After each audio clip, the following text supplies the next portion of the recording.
buenas tardes, Angie. Muy buenos días, México. Les saludo cordialmente desde Mérida, Yucatán.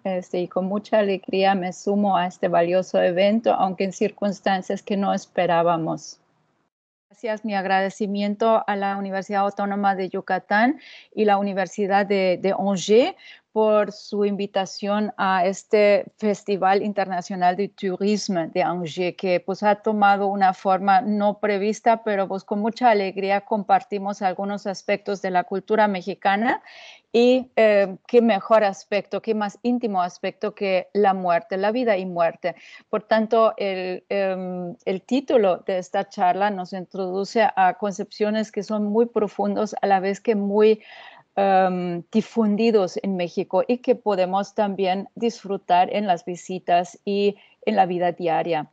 El cuerpo humano ciertamente ancla no solamente la vida humana, sino también la muerte. Se consideraba sobre todo en Mesoamérica, que es el ámbito nativo del antiguo México, que el cuerpo era el alimento de los dioses, era el anclaje de las diferentes partes del cosmos.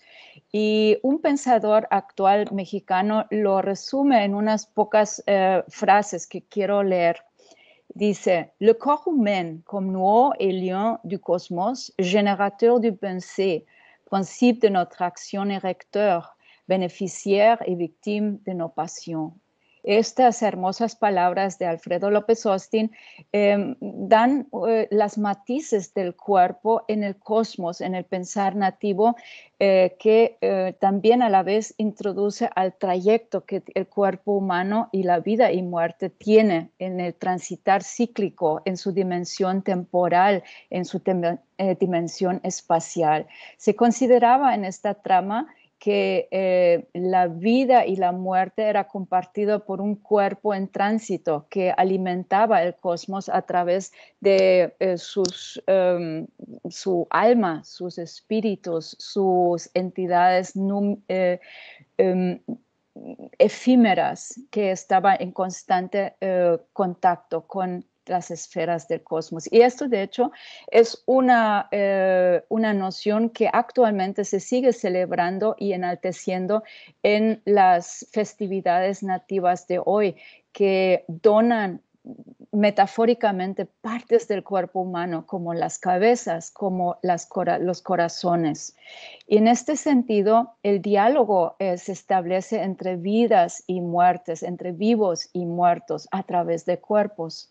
Y este cuerpo se pensaba como se representa aquí en este esquema, en esta hermosa representación, como una cápsula de diferentes fuerzas que se van diseminando, se van disipando con la muerte, que a su vez era considerada una transición de muchas, como el nacer, el crecer, el transformarse, una transformación perenne, sin finalidad.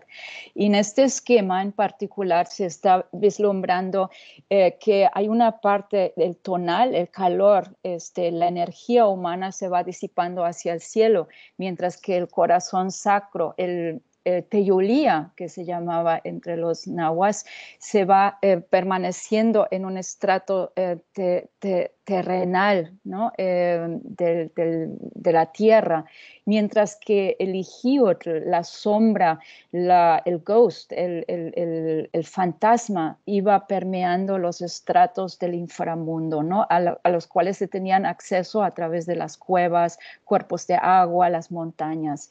Entonces hay realmente una doble dimensión que es espacial y a la vez temporal. Y esto se ideaba de una forma bastante concreta. Se pensaba que también los muertos, esqueletos articulados, iban transitando por las esferas del inframundo, las entrañas de la tierra, y estaban en conversación con los vivos y con los dioses, ¿no?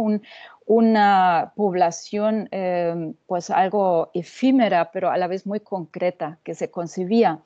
Esto también obviamente tiene una connotación pues más directa con la vida y muerte terrenal de los humanos, de los seres humanos, que a los cuales se concebía como una centralidad, un anclaje, un centro del cosmos que establecía una comunicación entre las esferas, sobre todo entre las esferas de los vivos, los humanos, y las deidades de diferentes aspectos del cosmos, del universo.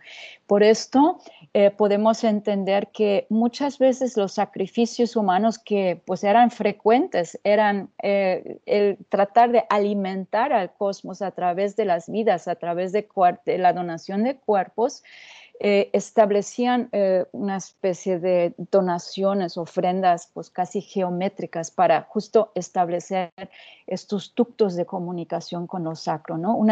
Realmente una expresión religiosa máxima en la vida de los antiguos mesoamericanos.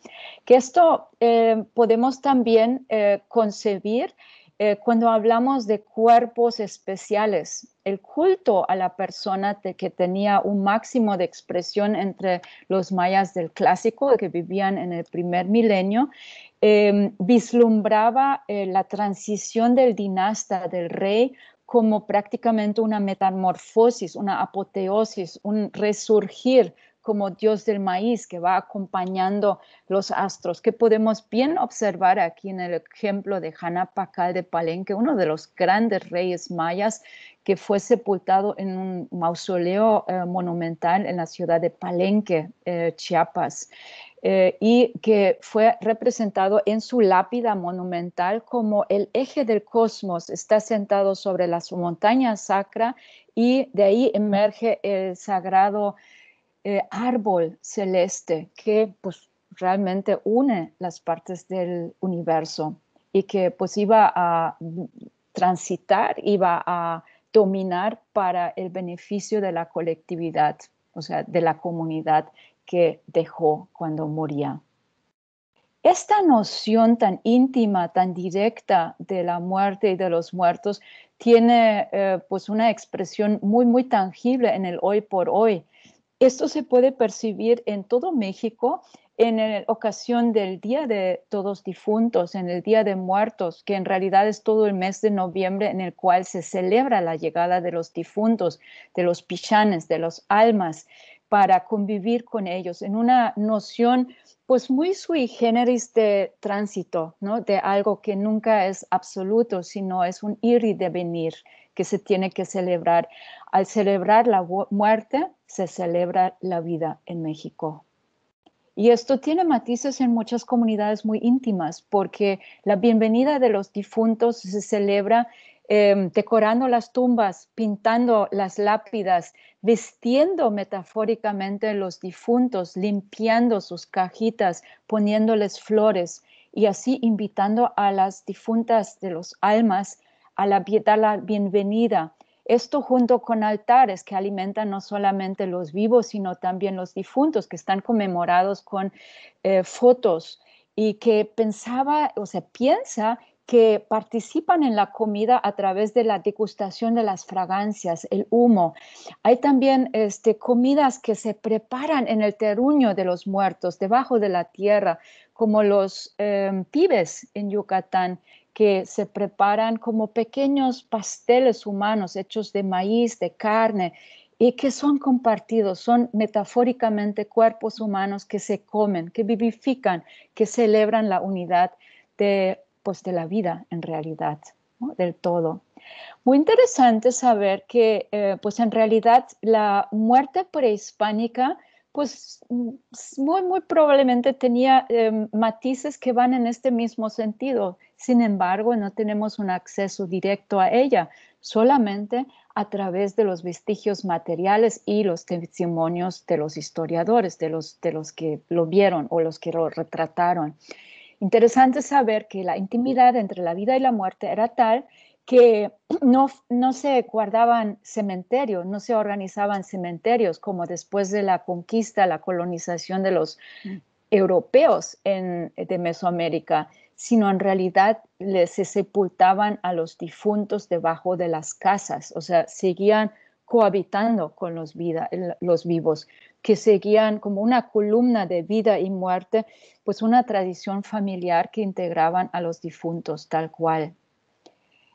Otros lugares que hay que decir que formaban, que eran predilectos para depositar los muertos, los restos, las osamentas de los difuntos, eran justamente los portales de la muerte, que recordémonos, eran considerados las cuevas, los abrigos, los cuerpos de agua, los montes, ¿no? Estos sitios eran considerados dotados de una energía especial porque eran los lugares de tránsito entre la vida y la muerte. Por tanto, todavía hoy en día se cultivan estos sitios, ofrendas de restos humanos en lugares sacros, ¿no? Cavernarios. Y bueno, ¿no? Esto es todavía algo que podemos percibir en el quehacer del estudioso. Interesante saber que obviamente la cultura mesoamericana del antiguo México remonta a muchos miles de años más que la gran civilización que hoy por hoy conocemos, sino en realidad comienza con el poblamiento del continente americano. Y uno de los primeros pobladores también se asentaron en México, en los terrenos de México, y ahí fueron depositados o cayeron o fueron encontrados finalmente en cuerpos naturales como cuevas o los grandes cenotes que hoy por hoy forman un atractivo turístico en Yucatán, ¿no? Donde en años recientes llevó al hallazgo de una de las osamentas más antiguas, la de Naya, un proyecto subacuático, la fechó en 13,000 años de antigüedad.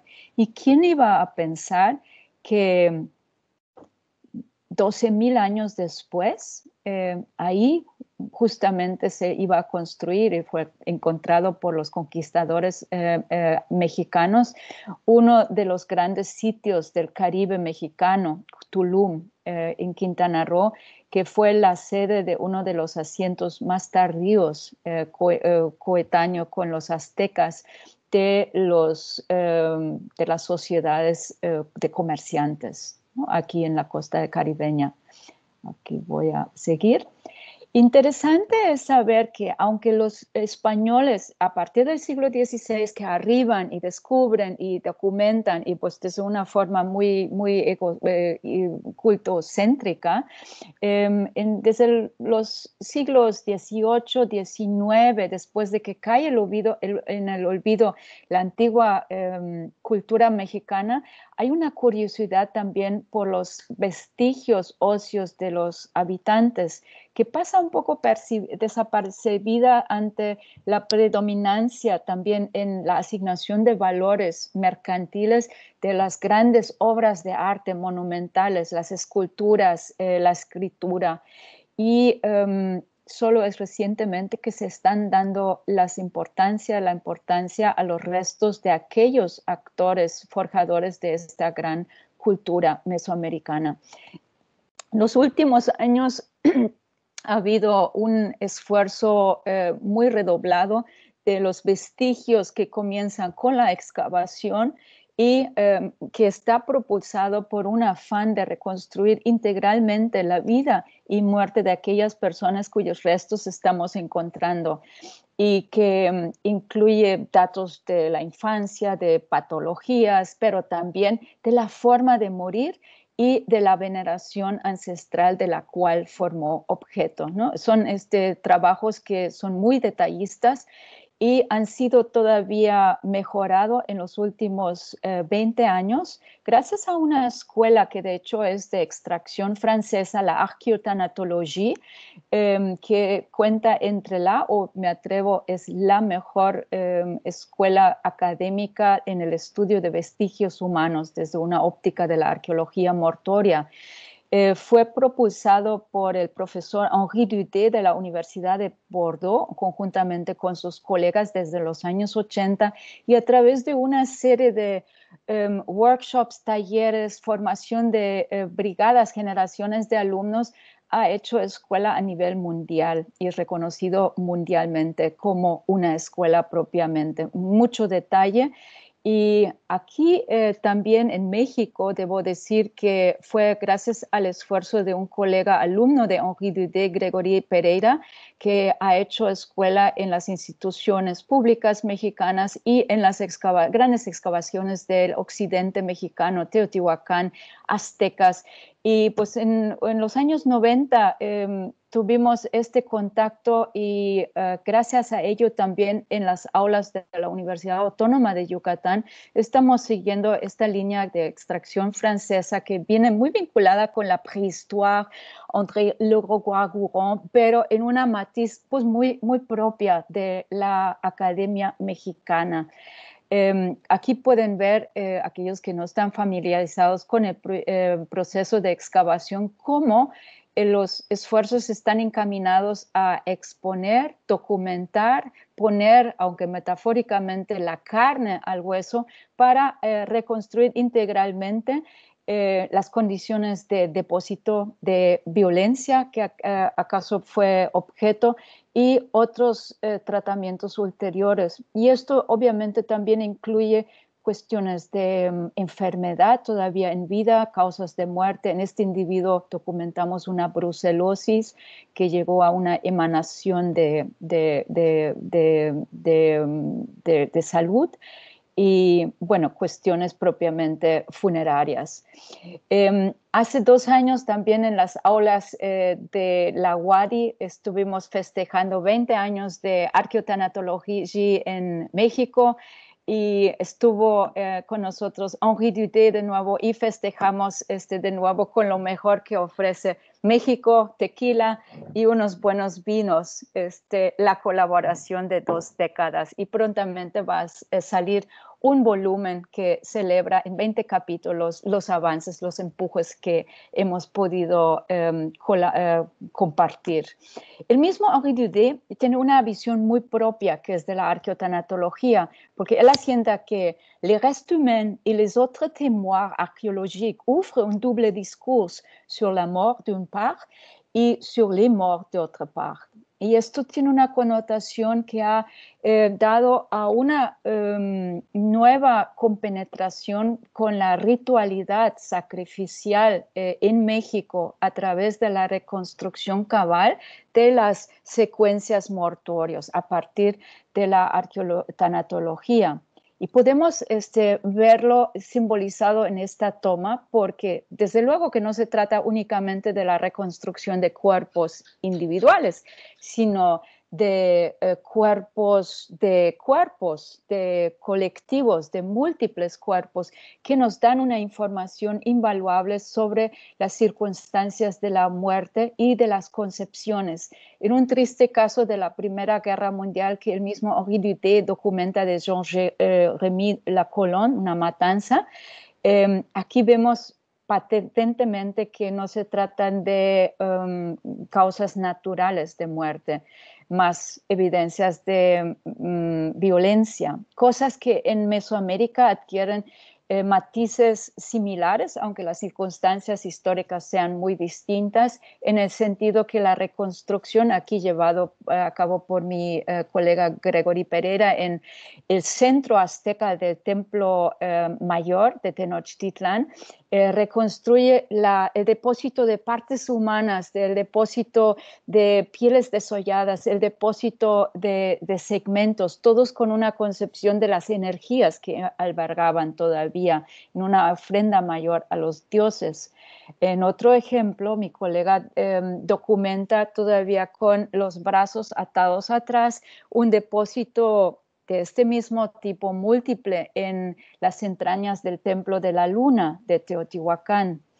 Y así la reconstrucción muy detallada que ha dado pie a unas nuevas reconstrucciones muy detalladas de los actos que queremos, pues ya no los vemos, sino los queremos reconstruir en sus facetas vitales, ¿no? Como coreografía, como performance, porque siendo la expresión máxima de sacrificio humano como ofrenda, el hacer mérito con los dioses, pues muchos de estos fueron llevados a cabo en ámbitos públicos, grandes festividades que reunían miles de personas.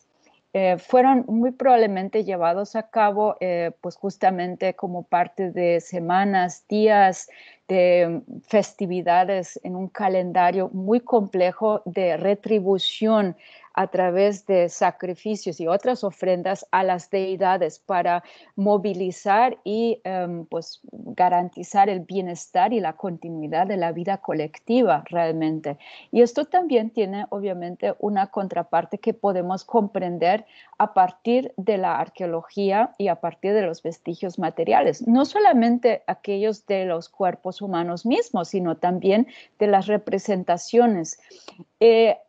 Hay un giro después del colapso maya en el cual hay una cultura que se vuelve cada vez más pan-mesoamericana, cada vez más internacional con los nuevos flujos de comunicación y que podemos observar también en una expresión de masificación de la violencia. Ya no son víctimas individuales que sirven de alimento para los dioses, sino son rigas de guerreros, son rigas de cautivos, entonces esto dio lugar a su vez a una monumentalidad de iconografía esquelética que podemos todavía observar bien en algunas zonas a lo largo y ancho realmente de Mesoamérica, pero en la forma de tzompantli, que son plataformas donde se exhibían estos restos en forma realmente de andamios que representaban árboles de lo sacro y cuyos frutos eran las cabezas cercenadas, decapitadas de las víctimas o corazones o también mandíbulas, huesos largos, ¿no? Eran como mataderos de los sacros, ¿no? En muchas connotaciones que se pueden entender. Y qué mejor sitio donde podemos entender esta conexión de las concepciones del cuerpo, de la vida y muerte y de la cuestión espacial y arquitectónica, es Chichén Itzá, uno de los grandes sitios que emergió a fines del clásico del siglo IX para dominar Mesoamérica, se puede decir, durante 2 siglos, y cuyo eje en realidad fue la entrada al inframundo, a la muerte, que fue el cenote sacro. Es un lago kárstico muy profundo que pues detonaba una comunicación muy masiva religiosa con lo sacro a través de ofrendas, a través de una ritualidad y a través de donativos también humanos que hemos encontrado y documentado en las entrañas de sus aguas en forma de perforaciones a través de cráneos, a través de tajos, todo tipo de violencia y tratamiento póstumo en restos humanos, como vemos en aquellas mandíbulas. Otro sitio en el mismo Chichén, si quieren hacer un recorrido amplio y bajo esta perspectiva, es el juego de pelota, que resulta ser el más grande de Mesoamérica, unas dimensiones monumentales y en cuyos flancos representaba reiterativamente escenas de decapitación de los guerreros. Es una metáfora que envuelve la donación de la vida humana dentro de un juego que puede ser la guerra, la caza y el mismo juego de pelota, a cuyo final, culminación, estaba el sacrificio humano y que iba siguiendo en un trayecto ritual de peregrinaje, de procesión hacia la plataforma Tzompantli, igualmente más grande de Mesoamérica. Esta es una base que representa más de 1000 cráneos, cabezas que estaban empaladas y que encuentran su contraparte en los cráneos que se documentaron del cenote sagrado de Chichén y otras partes del mismo Chichén. O sea, fue una práctica que realmente tuvo lugar y probablemente en grandes dimensiones colectivamente.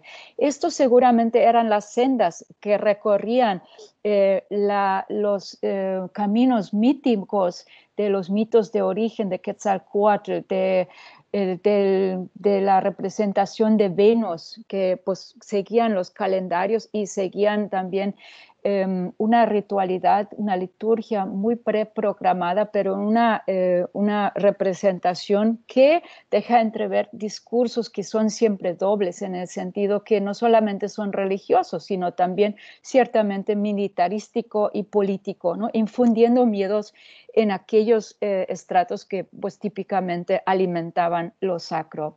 Y esto lo reconocemos una vez más y esto nos aleja, aquí vemos algunos detalles todavía, ¿no? Aquí de nuevo las sendas de seres míticos ya esqueletizados que en la misma plataforma Tzompantli transitan este mundo de las entrañas de la muerte y que llevan a los cráneos como pequeños frutos para vivificar, ¿no? Energizar el cosmos, ¿no? Los guerreros como las mariposas, ¿no? Que van a finalmente a alimentar los sacros acompañando el sol finalmente, ¿no? Una mitología muy rica a la vez que muy cruenta en muchos aspectos y que fue llevado a una culminación, una exageración, pues ciertamente por los mismos aztecas, testimoniado por los españoles que hablaban de miles de sacrificios en los grandes recintos témplicos de Tenochtitlán.